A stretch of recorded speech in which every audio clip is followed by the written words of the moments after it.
I just heard about Alex Jones and Kanye West, and I'm a spiritual teacher and spiritual healer with over 1,000 sessions and many sessions in public parks with many groups. And so I see everything from a spiritual consciousness perspective, and from an all-loving perspective. And one of the things that I wonder about is, where is Kanye consciously right now? Is he trying to tell us that you should love everyone?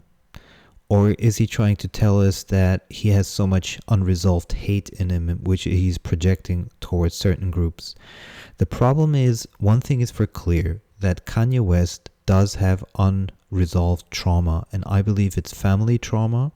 I believe it is passed down generations, and this trauma in himself hasn't been released yet. I've discussed it with someone once, and she said, I see it the same way you do.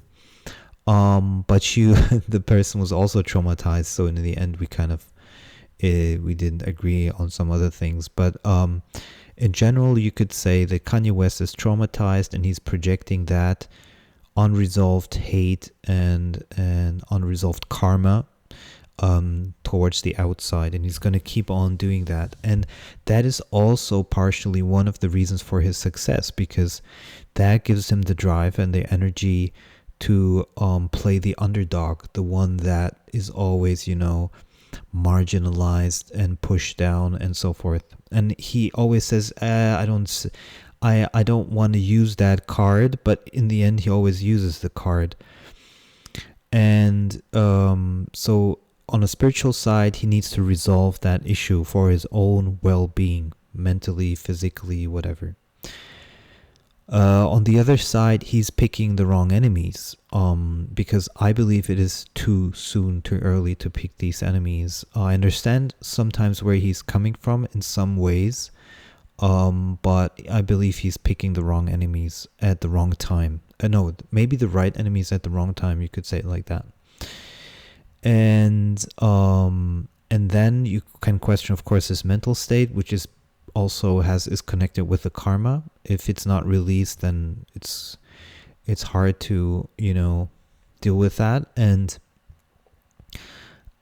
then maybe he's at the same time trying to tell us you should see something loving in everyone.